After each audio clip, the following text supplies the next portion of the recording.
Hola, ¿qué tal? ¿Cómo estás? Bienvenido a mi canal. Mi nombre es Juan Carlos Balbás. El día de hoy te voy a compartir esta información. Espero que te sea de utilidad. Si es así, comparte el video para que llegue a más personas. Damos la bienvenida al doctor Díaz Barriga. Muchísimas gracias. Buenos días. Realmente, maestros, maestras, me da mucho gusto volver a estar con un grupo de maestros y con maestros y maestras de la Ciudad de México. Es un honor estar con ustedes.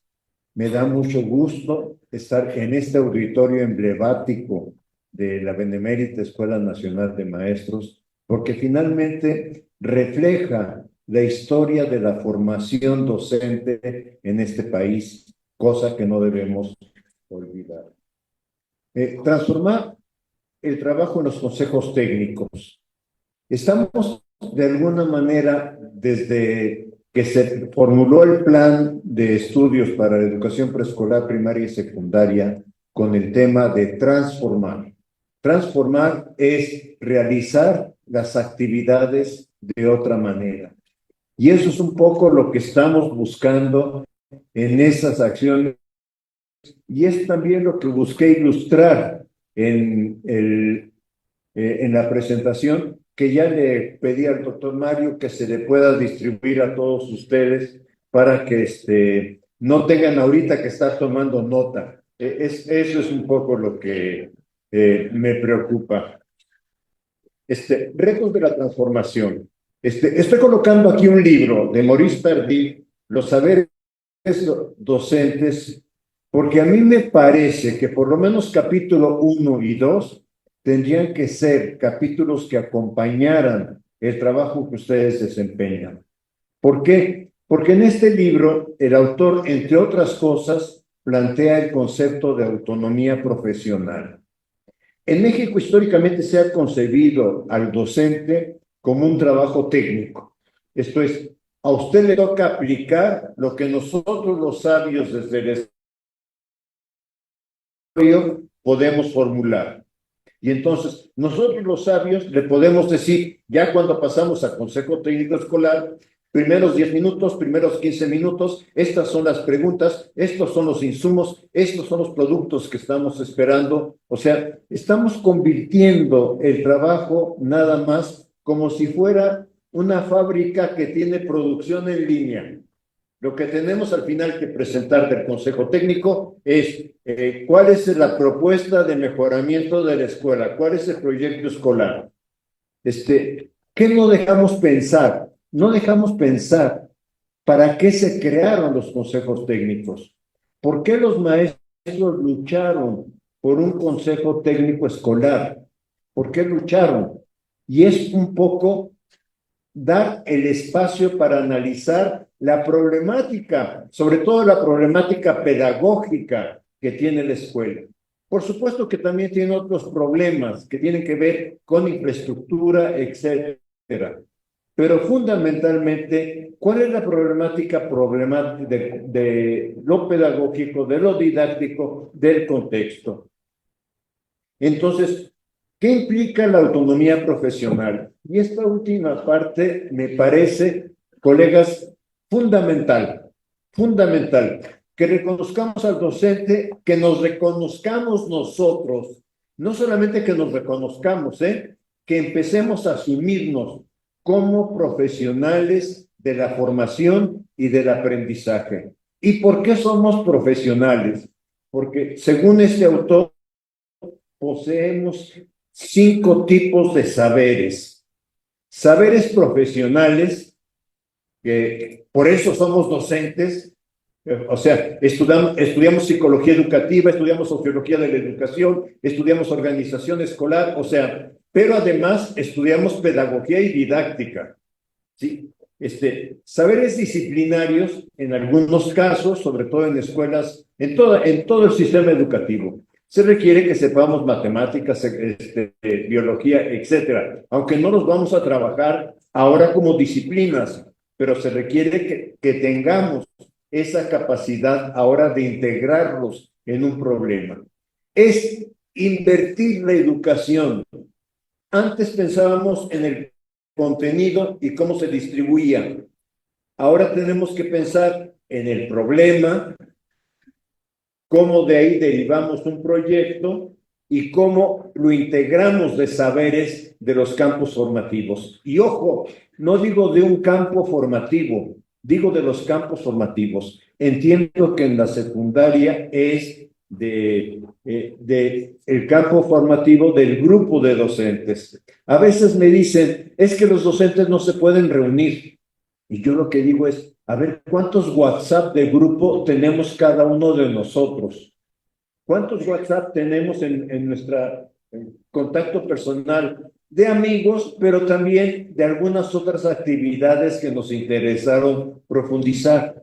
¿Por qué no proponemos a los docentes de la escuela secundaria que por campo formativo, ya que no coinciden sus horarios, pero ¿por qué no proponemos que por campo formativo hagan un WhatsApp y se vayan comunicando en términos de cómo van integrando los saberes a través de los proyectos que ellos definan? Tenemos saberes curriculares. Conocemos el plan de estudios. Yo sé que el plan de estudios no está impreso. Ojalá en algún día lo tengamos impreso. Yo ayer lo estuve leyendo impreso y realmente se emociona uno. Yo incluso como coautor de alguna parte del plan de estudios, aquí me presta Héctor, un impreso, pero lástima que son un número muy reducido de impresos, no sé cuál te tocó a ti. A mí me tocó el 2, o sea, no sé, porque están numerados. Es copia este. Capaz que un día había que hacer copias, ¿sí? No, en serio, yo estaba pensando, ¿y por qué no nos atrevemos a hacer copias masivas? Finalmente, lo que importa es que el plan esté. Ahí dice el número. Le tocó el 11, a mí me tocó el 2. Pero el 11 de 100. No somos 100 maestros en este país. ¿Sí?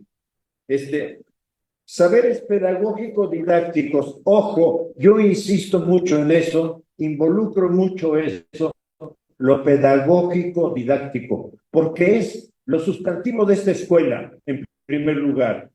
En segundo lugar, porque es lo sustantivo, lo que diferencia al docente de otros profesionistas. Hemos olvidado. Los saberes didácticos no son principios de aprendizaje. Eso es lo que quiero decir. Saberes didácticos es, ¿qué nos importa? Nos importa la formación con F grandota de la persona, sujeto de la educación con la que estamos trabajando. Y cada sujeto tiene su propia historia, tiene sus propias metas, tiene sus propios procesos, los cuales tenemos que entender, trabajar y fortalecer. Y algo que es el único autor que lo toca y que me parece, pero un descubrimiento genial, poderlo escribir, sí lo sabemos, pero no lo reconocemos.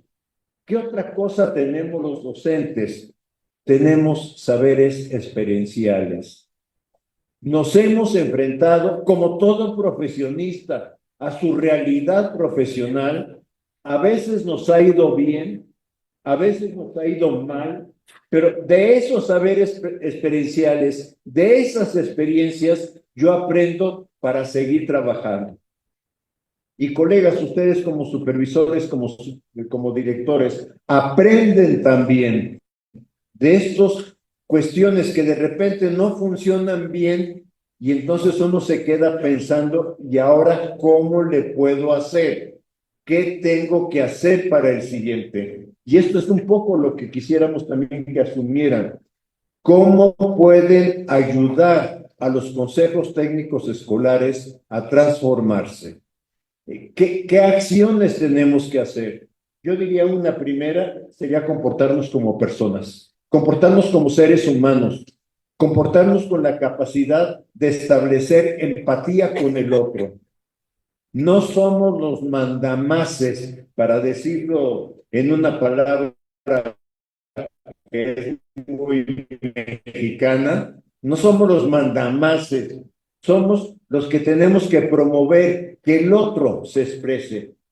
La autonomía profesional nos lleva a reconocernos como responsables de las decisiones que tomamos. Esto es fundamental. Para mí es un elemento sustantivo. Yo tomo la decisión de promover la discusión. Soy responsable de eso.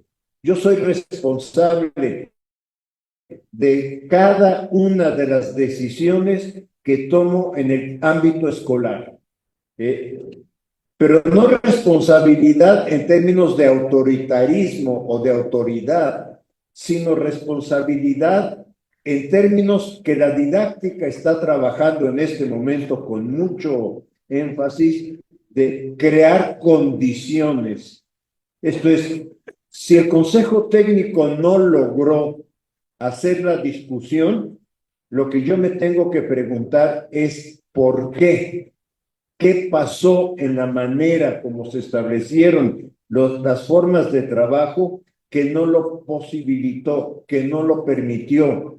En los consejos técnicos que hemos observado en el grupo de investigación en el que estoy, de repente lo que decimos es el momento de mayor intercambio significativo, importante y valioso de los maestros es el momento en donde consumen alimentos. En ese momento, los maestros hablan con una libertad enorme de lo que está pasando en su vida, en su trabajo, en la escuela, etcétera. Perdón, qué bueno que nos reímos, pero ¿saben qué? Ojalá logremos que ese momento en donde uno se puede expresar con esa libertad, donde uno puede decir, no me gustó esto, mira, tengo esta experiencia, etcétera, es muy significativo y ojalá todo el Consejo Técnico fuese así. Somos profesionales, asumamos ese reto. Somos profesionales del aprendizaje y de la formación.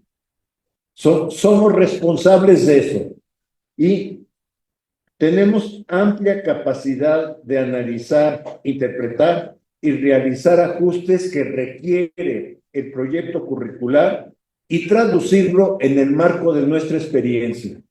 O sea, aquí ustedes van a trabajar con comunidades de 8, de 10, de 20, de 60, de 80 maestros, o sea, cada escuela tiene sus comunidades. Ustedes tendrán que pensar que en una comunidad de 80 no se puede trabajar igual que en una comunidad de 8, lo que no significa que no se pueda trabajar, sino que se tenga que trabajar de otra forma. ¿Por qué no arman en las escuelas secundarias el trabajo a través de campos formativos? Estamos acostumbrados a hacerlo a través de grupos disciplinares, matemáticas, física, etcétera. Ya no se me olvida el nombre que le dan. De academias. Estamos acostumbrados a esas academias. Transformemos las academias en campos formativos. Yo pienso que tenemos toda la posibilidad de hacerlo. Gracias. La siguiente, por favor. Entonces, tenemos que transformar, y transformar también va a ser una lucha permanente, interna nuestra, en primer lugar. ¿Saben por qué? Porque aprendimos a trabajar individualmente. Qué bueno que me dijo esto, pero ¿sabe qué? Yo voy a trabajar como a mí me gusta y usted si quiere trabajar, trabaje por allá. ¿Sí me explico? Asumimos a que yo cierro la puerta de mi clase y soy el rey. Y ahí nadie se mete, ahí nadie toca, etcétera. ¿Por qué no nos asumimos los docentes como responsables del aprendizaje y de la formación, pero de todos los alumnos, de toda la escuela? Sí, me corresponden los de segundo grado. Sí me corresponde el campo formativo en el caso de educación secundaria. Sí, pero soy responsable no solo de mis alumnos. Sí, tengo que trabajar con mis alumnos, tengo que crearles condiciones a mis alumnos, pero ¿saben qué? Yo tengo en el Consejo Técnico la necesidad de participar con los demás. qué estamos haciendo, qué queremos. El problema del alumno del segundo grado es un problema para toda la escuela, no solo para el alumno, no solo para el maestro. Desarrollar una capacidad de discusión académica implica, y esto es lo que tenemos que ayudar a nuestros compañeros maestros, primero, a asumirse como colectivo responsable, pero también a nosotros asumirnos. Ojalá en las reuniones que ustedes tienen, en las jefaturas de sector, también se asuman como colectivo, porque si no transformamos en colectivo todo lo que queremos realizar, no vamos a poder avanzar. Pero tenemos que trabajar con los compañeros docentes procesos de reflexión que lleven a ¿cuál es mi argumento? Yo argumento, pero yo tengo capacidad de escucharte también. ¿Hasta dónde te puedo escuchar? ¿Hasta dónde podemos moderar intervenciones de suerte que no sea un diálogo entre dos, una discusión apasionada solo entre dos? Se van a dar, porque los grupos así son, se van a dar, pero ¿cómo podemos, desde una formación grupal, desde una teoría de grupos, desde un manejo del grupo, voy a decir, de la dinámica del grupo, tenemos que hacernos acompañar de lecturas de este tipo para poder ver dónde están los liderazgos, dónde están los conflictos, cómo podemos enfrentarlos, etcétera. Asumir que la escuela requiere compromiso de todos y fomentar un intercambio de experiencias didácticas. A mí me está funcionando esto con los estudiantes, no sé si a ustedes les funcione, pero vayamos intercambiando esta forma de trabajo didáctico. Entonces, el consejo técnico, como lo establece, y tomé estas diapositivas, la verdad es que todas son diapositivas mexicanas, no estoy tomando ninguna del extranjero. Tomé estas diapositivas porque ¿qué nos muestran estas diapositivas? Un consejo técnico que hace la tarea que le dejan. A ver, siéntense, saquen el cuaderno y este es el primer problema. Tenemos 15 minutos o 30 minutos, etcétera. O sea, un consejo técnico formal. A veces metemos tecnología, vean el de abajo. A veces metemos tecnología y entonces está la computadora, como lo que estoy haciendo yo ahorita, y nada más lo que estoy haciendo es transmitiendo información. Estamos llenos de acciones de planificación. Fíjense, yo creo que el error de la didáctica es haber caído en la planificación. Perdón que me regrese a la didáctica, pero si recuerdan, Comenio, Pestalozzi, Froebel, Herbart, etcétera, nunca hablaron de planear por tiempos. Nunca hablaron de planear por tiempos la clase. Sin embargo, hoy, incluso en la escuela normal, se le enseña al estudiante normalista a que presente su planificación por tiempos. ¿Cuánto tiempo para esta actividad? ¿Cuánto tiempo para la siguiente? ¿Cuánto tiempo para la otra? Yo digo que a veces es mejor una cosa así para planificar. Una cosa así para planificar. Una cosa así para el programa analítico. Que sean las grandes ideas que van a llevar mi trabajo en adelante. Entonces, el planificar por tiempos, ¿a qué nos lleva? A control rígido. ¿Saben qué descubrí? Yo hago muchas disquisiciones didácticas, pero perdonen. ¿Saben qué descubrí? Que estos temas empiezan a aparecer en la didáctica del siglo XX, porque algo que yo le pregunté a los autores de la didáctica, Freinet, Montessori, de Crowley, Claparède, etcétera, yo les pregunté, ¿y cómo trabajaban?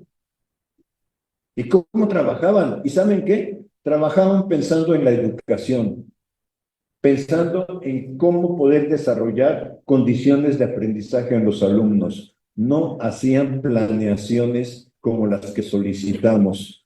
como las que le pide el director, a ver, tráigame su planeación para firmársela, se la firma aunque en el aula haga lo que usted que considera que es importante, pero ya la tiene firmada, ¿eh?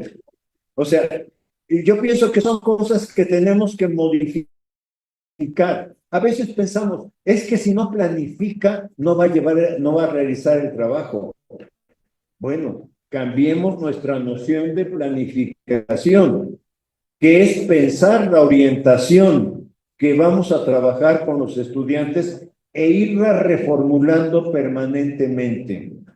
O sea, nunca cumplimos, ni los que buscamos más ser adecuados con nosotros.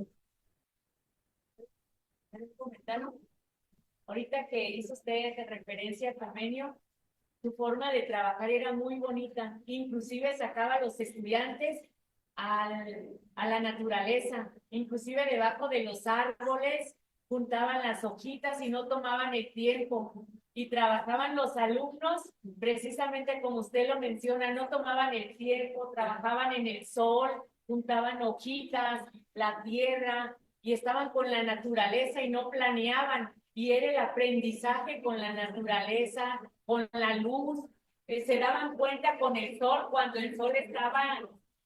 Mire, perdón, es todo, me emocioné, discúlpeme, doctor. No, gracias, maestra, me da mucho gusto. Gracias, maestra. Mucho freinet lo que usted está diciendo, pero ¿saben qué es importante de lo que está diciendo? No significa que yo no tenga ideas para empezar a trabajar. No significa que yo no esté pensando en procesos. Significa cambiemos nuestro concepto de planeación de la clase. Eso es lo que tenemos que ayudar a nuestros compañeros maestros también a hacerlo, porque nos lleva lo otro a controles muy estereotipados y rígidos. Entonces, ¿qué se necesita para el Consejo Técnico Escolar? Lo primero que se necesita es logremos que sea un trabajo colegiado. Todos somos responsables de lo que pasa en la escuela. Todos ustedes, supervisores, son corresponsables de la manera como las escuelas empiecen a transformarse. Como en las direcciones de zona, ¿cómo le llaman? Las direcciones operativas, perdón, son responsables de promover que los supervisores vayan gestando procesos de administración, de trabajo colectivo. Hacer realidad la integración en la nueva escuela mexicana. Yo he enfatizado en muchas conferencias, en esta no lo voy a hacer, el tema de integración curricular, pero yo pienso que hay otras integraciones. Una integración es la pertinencia del colectivo docente, la capacidad del colectivo docente de reconocerse como grupo. Tenemos que trabajar en ello, que el colectivo docente se reconozca. Yo me puedo apoyar en el maestro, yo me puedo apoyar en la maestra, yo puedo apoyar a otros colegas, o sea, somos una responsabilidad. Partir del análisis de acuerdos de diferentes momentos de vida en el Consejo Técnico Escolar.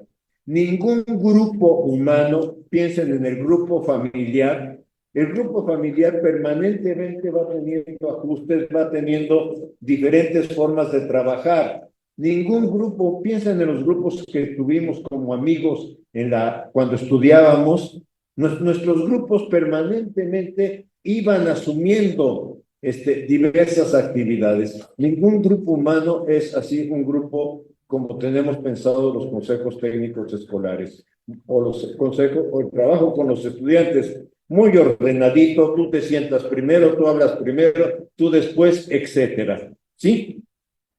Entonces reconozcamos que hay distintas etapas en el consejo técnico. Esas etapas requieren analizar qué acontece en el entorno de la escuela, qué pasa en esa comunidad. Si lo que pasa en esa comunidad tiene que ser objeto de estructura en los proyectos escolares. Yo puedo dar una experiencia ahorita solo de Tlaxcala, es donde más estoy trabajando esta cuestión, pero de repente donde hay trata de niñas, porque hay trata de niñas, ustedes saben que se conoce por eso, los maestros dicen, es que ese es el problema que vamos a trabajar durante todo el curso escolar. No podemos hacernos que no nos estamos dando cuenta. Entonces, el respeto a la dignidad, cosas muy interesantes salieron, porque me recuerdo los maestros en un consejo técnico escolar relataron que el maestro hizo su planeación para respeto a la mujer y de repente se para un niño y dice, oiga, en mi casa también le pegan a los hombres, mi tía le pega a su marido, y entonces dividió al grupo entre niños y niñas y a ver, violencia en cada uno de los sectores. Muy interesante el trabajo, porque empezó a parecer que el respeto tiene que ser respeto a la dignidad humana, seamos hombre, mujer, etcétera. ¿Sí? Problemas que encuentra la escuela referidos a su convivencia, etcétera. ¿Cómo articular algunas partes del plan de estudios a estas situaciones? Yo creo que lo más rico es que podamos empezar a ver, bueno, ¿y esto cómo lo articulamos a lo que estamos viviendo? Yo creo que la imagen es muy gráfica de cómo los maestros pueden estar trabajando en una escuela secundaria que tiene un mayor número de integrantes, cómo puede el consejo técnico organizarse en pequeños grupos. En una primaria de 8 maestros no se requiere este proceso. Eso es lo que quiero enfatizar. La siguiente, por favor. Este es más pequeño en la escuela. El sentido es del intercambio colectivo para analizar temas relevantes que afectan la dinámica del trabajo escolar. Insistamos mucho eso, lo que afecta al trabajo escolar.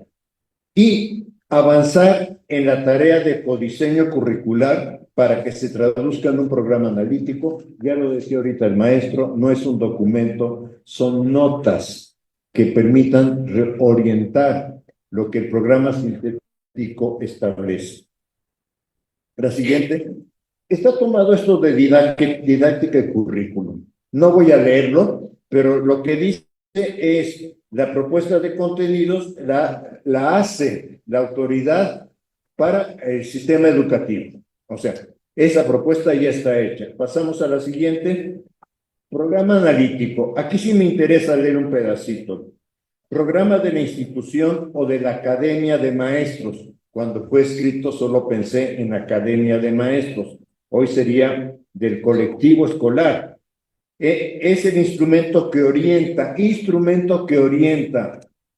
no planificación. ¿Saben? Hemos permitido, hemos apoyado que los maestros, aunque no lo hemos dicho explícitamente, vayan y compren programas analíticos que se venden en línea, que se venden, etcétera, para resolver su problema, cuando en realidad no necesitarían eso. Lo que necesitarían es analizar cómo vinculan problemas del contexto, problemas de la vida escolar, a la situación escolar, a los programas que están en los programas sintéticos. La siguiente. Y esto es lo que hemos concebido en el plan de estudios como codiseño y construcción del programa escolar en el Consejo Técnico Escolar. Se interpretó mal, porque de repente dijeron, ahora nos dicen que volvamos a hacer un plan de estudios. No, no tienen que volver a entregar un documento como está el programa sintético, para nada, ni con esos elementos ni con otros, porque es el contexto de la escuela, la revisión de contenidos nacionales para adecuarlos, para interpretarlos. Tenemos una dificultad en la tarea del codiseño porque los supervisores lo tomé de la realidad que estamos viviendo, no de su realidad, pero bueno, de la realidad que yo estoy observando. Los supervisores tienden a solicitar el programa analítico anual. Y entonces los maestros me dicen, pero ¿cómo quieren el anual? El programa analítico se va, si la planeación didáctica que yo hago, de veras, yo sigo dando clase, la planeación didáctica que yo hago el domingo para trabajarla el lunes, cuando llego el lunes a la clase, tengo que modificar.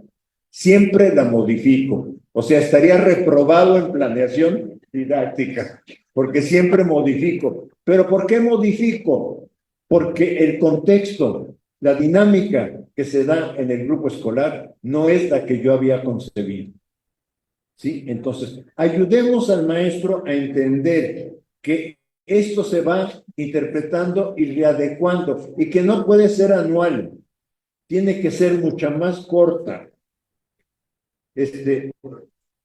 Hay la demanda de los docentes, eso existe, y siempre me lo han preguntado, ¿y cuál es el formato? Y cuando decimos no hay formato, parece que nos dejaran así. Sí, parece que, ¿cómo que no hay formato? Y entonces, ¿cómo voy a trabajar? Pues vas a trabajar porque eres un profesional que tiene lo que presenté en la lámina 2. Formación disciplinaria, formación profesional, formación curricular, formación didáctica y sobre todo, tienes experiencia. Es que acabo de ingresar, acabo de salir de la normal. Pero ¿sabes qué, muchachito? Estás saliendo de la normal, pero llevas ya 12 años de escolaridad. Ya sabes muchas cosas de la escuela. Ya hiciste prácticas, ya tienes muchas cosas con las cuales tú puedes empezarte a reinventar a ti mismo. Obviamente la venta, ¿no?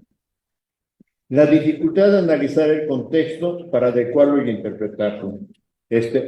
Aunque ya lo dijeron, esto lo vamos a repetir, no es un documento.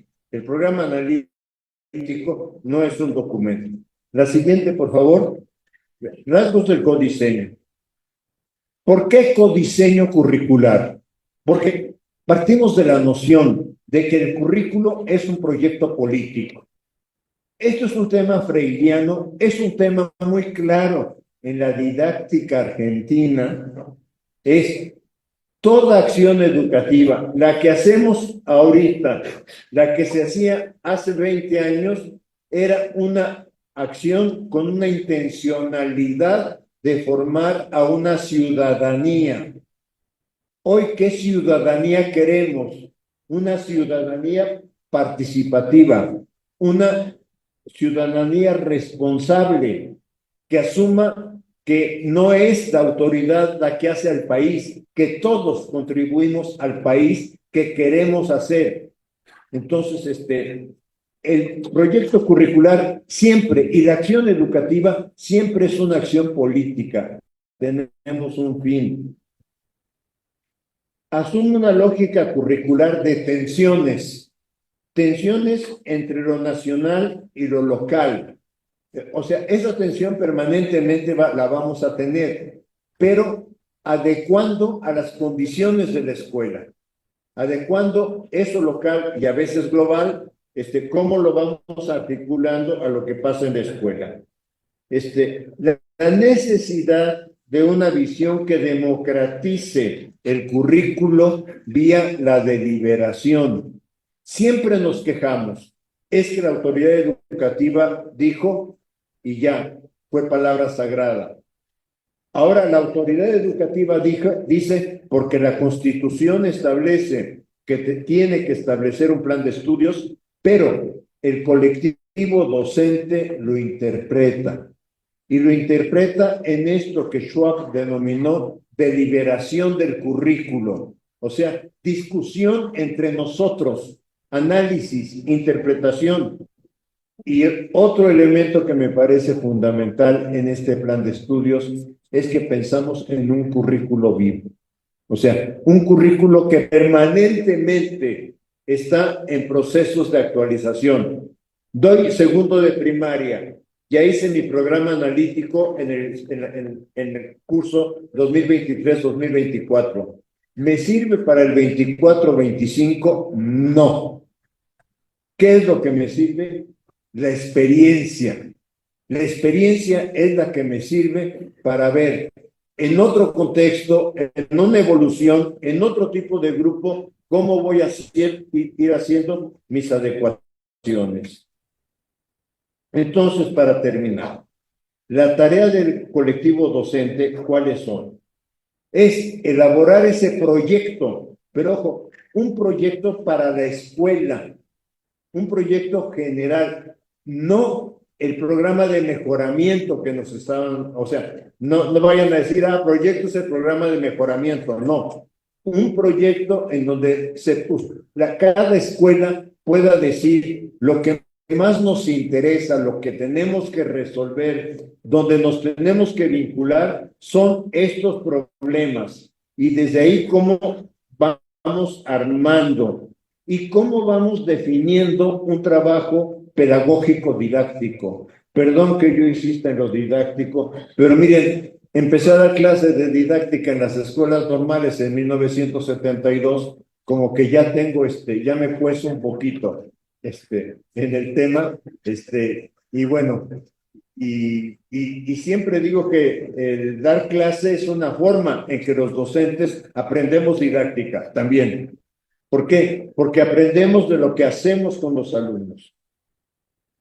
Fomentar en sus reuniones discusiones colectivas, argumentadas, que permitan avanzar en el proyecto, reformularlo o atender a una situación específica. Voy a tomar un ejemplo bobo, pero es un ejemplo bobo, pero bueno, Trump ha actuado de manera que hoy es eje de la discusión. El tema es, puede ser un elemento que se retome en la escuela, que se retome como análisis en la escuela, que no habíamos pensado en octubre y que ahora podríamos pensarlo.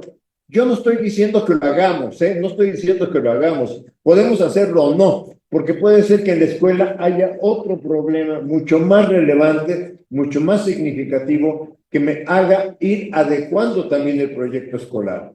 Entonces, por favor, el proyecto escolar, colegas supervisores, colegas directores, el proyecto escolar no es, oiga, ya no está cumpliendo su proyecto. Oiga, ¿qué adecuaciones tuvo que hacer al proyecto y por qué? O sea, ¿cómo lo está replanteando? Si queremos un currículo vivo, algo vivo precisamente se caracteriza, a diferencia de algo inerte, esto lo coloco ahí y ahí se queda, algo vivo es que está en permanente evolución. Reconozcamos la escuela como algo que permanentemente está cambiando. Reconozcamos al grupo, al grupo de alumnos, reconozcamos al grupo de maestros también, porque los maestros estamos cambiando. Yo no soy el que era hace 3 años. De alguna forma he desarrollado otras habilidades, otras capacidades. Entonces, colegas, espero que con entusiasmo, porque yo creo que ahí me faltó mucho esa otra parte, nuestra tarea es entusiasmar. Si no logramos entusiasmar a la comunidad docente no se va a comprometer con el trabajo. Sí, tenemos retos, porque tenemos que transformar unas prácticas docentes, unas prácticas de trabajo individualistas que no ayudaban a armar el colectivo docente. Termino con esto. Un profesor de secundaria en una entrevista me decía con una ingenuidad enorme, me decía, no, yo sí participo en el consejo técnico y ahí con el campo formativo doy ideas y trabajamos muy bien, pero ya cuando llego a mi clase, yo sigo trabajando como trabajaba el año pasado, mi materia.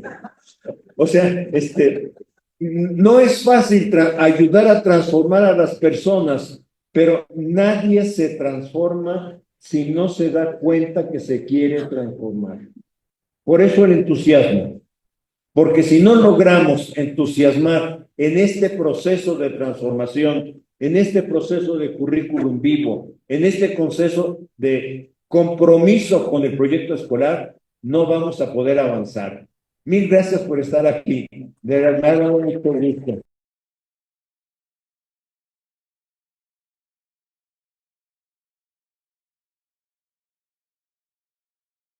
No olvides suscribirte a mi canal y sígueme en mis redes sociales. Me encuentras como Balbás Academic en Twitter, en Instagram Y claro, en YouTube. En Facebook me encuentras como Balbás Academic JC. Si tienes alguna idea de algún tutorial, házmelo saber en los comentarios. Y comparte este video para que llegue a más personas. Y no lo olvides, nos seguimos acompañando en este camino. Gracias.